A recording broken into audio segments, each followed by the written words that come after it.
E a leitura de hoje chama-se Eu me chamo Pedro e você me chama Baleia. Esse livro é do Geraldo Peçanha de Almeida e a ilustração dele é de Rafael Trezeziak.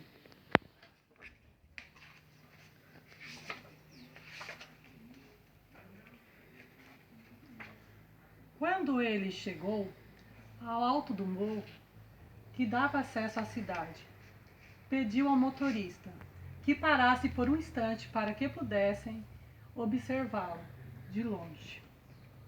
Então o motorista encostou o carro ao lado de uma paineira e ele desceu quase sem coragem para olhar.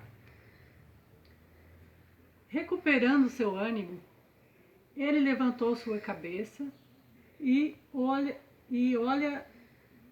diretamente para a cidade. E tudo o que pode constatar é que ela havia encolhido. A torre da igreja, que era outros tempos parecia tão alta, agora era apenas um pequeno espinho, despontado rumo ao céu. As casas, os armazéns e até o farol da olaria da família Ferreira não tinha mais a mesma dimensão de antes. Era como se um gigante tivesse passado por ali, pisado em tudo, amassado o quanto podia e depois caído no mato, para que ninguém nunca mais o encontrasse. Mesmo assim, ainda que seu medo fosse somente um pouco menor do que sua curiosidade, ele resolveu vencer os poucos quilômetros que o afastavam da antiga cidade onde viveu boa parte da sua vida. E quando não chegava na cidade e o carro rodava em baixa velocidade, sua cabeça zunia a uns 180 km por hora. Ele lembrava que quando criança, ainda pequeno e envolto em trouxas nos braços de Dona Teresa, ele se chamava Bebê. De sua mãe, as tias que sempre estavam por perto, todos o chamavam por esse nome. Bebê. Era um nome doce, cheio de amor, cheio de vontade, de que ele se tornasse homem grande, mas ainda com ares de bebê. Já a uns 200 km por hora, seu pensamento de brisa tornava-se turbilhão à medida que se aproximavam da cidade. Agora eram as palavras do avô, que ecoavam em sua mente. Teco.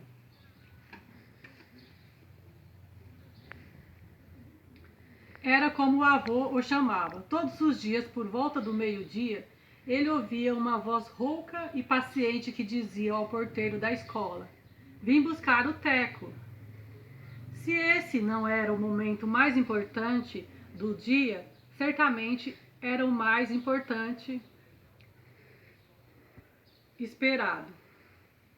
Junto ao nome dado a ele pelo avô, tinha também o calor do abraço, tão aguardado, seguido pelo calmo caminhar segurando sua mão, que além de carregar a sacola com os cadernos, sempre muito pesados, antes era-lhe estendida, ofertada um doce. Ao chegar em sua casa, ele já era o Dinho. Era assim que a empregada da casa o tratava. Sem nudinho, ele precisava deixar a sacola no quarto, precisava lavar as mãos e em seguida sentar-se à mesa para o almoço, quase sempre sozinho. Dinho era realmente a pior parte do dia. Até então, era o Dinho que constantemente ouvia as broncas e os conselhos de Dona Teresa.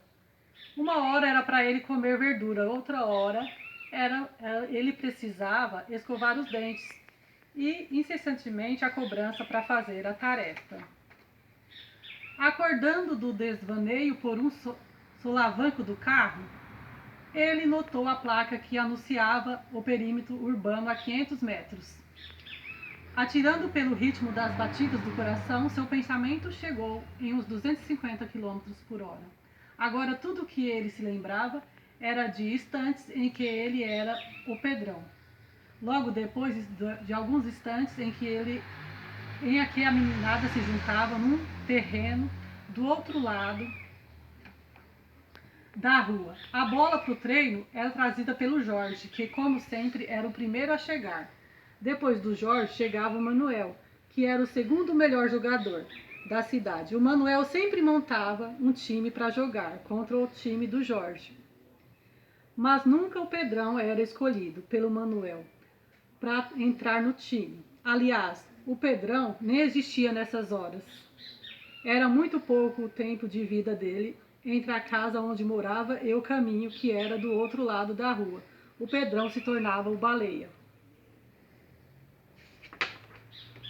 O Baleia era sempre um dos últimos a ser escolhido. Mesmo assim, antes da escolha, era como ele ouvir: "Eu não quero o Baleia. Ele é muito ruim. Eu te dou fulano, cicrano e o Baleia. E em troca você me dá o Beltrano."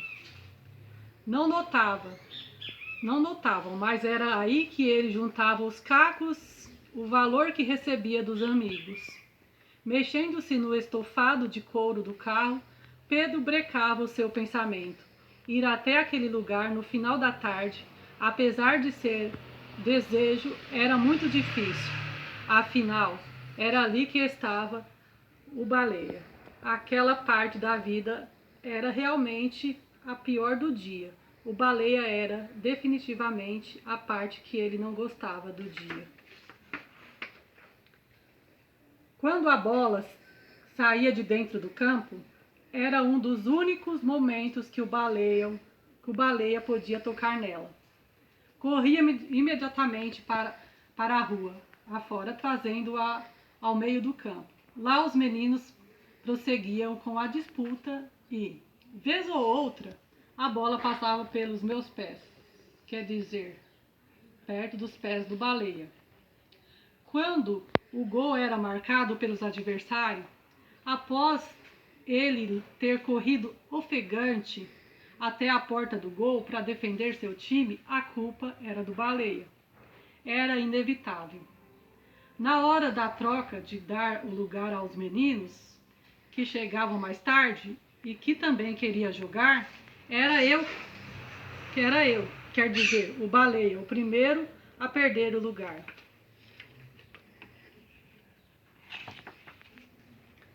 Com um sorriso do carro morno, deixava o pensamento pousar ao seu lado, mansinho. Depois do final da partida de futebol, na volta para casa, era sempre o Baleia que trazia meia dúzia de companheiros de partida para tomar suco e comer biscoito em sua casa. Os companheiros se voltavam para o Baleia com tanta amizade que era difícil acreditar naquilo tudo. Os caras chatos do jogo eram ali o Francisco, o Augusto, o Tiago, o Fernando, o Henrique, o Rafael. Como isso era possível? O dia terminava, mas não o eco da meninada, gritando: "Baleia, Baleia, Baleia." Bruscamente o carro chega ao ponto final. Agora, ao invés de seu coração disparar a 300 km/h, nada acontece para o coração de Pedro Henrique, para o automóvel na porta da antiga casa e para os vizinhos diante de tudo. Quem desceria daquele carro? O que faria ali? A pessoa que estava dentro daquele carrão. De onde seria a pessoa que sairia de dentro daquele carro? Se o coração de Pedro Henrique havia parado há instantes, foi a 500 km/h, neste exato momento. Seu rosto começou a se transformar, gotas de suor escorriam por dentro de sua camisa. Já não podia sentir suas pernas, suas mãos frias tremiam demais e sua boca secava, selando-se, e qualquer que fosse a palavra, lhe faltava. O motorista lhe perguntou: "Dr. Pedro Henrique, o que faremos?" Sem que ele ainda tivesse dado a resposta, do outro lado da janela fechada do carro, foi possível ouvir cristalinamente: eu acho que é o Pedro Henrique. Será que é o Teco? Parece o Pedrão mesmo. Eu não acredito que é o Baleia. Por um segundo foram percorridos todos os infinitos quilômetros da memória. E foram muitos e muitos, mais do que suficiente para que ele percebesse que, apesar das andanças, ele havia saído e voltado ao mesmo lugar, que por sinal permanecia exatamente o mesmo deixado por ele. O Baleia então se vira ao motorista e completa: seu Joaquim, toque em frente, por favor. E essa foi a minha história de hoje.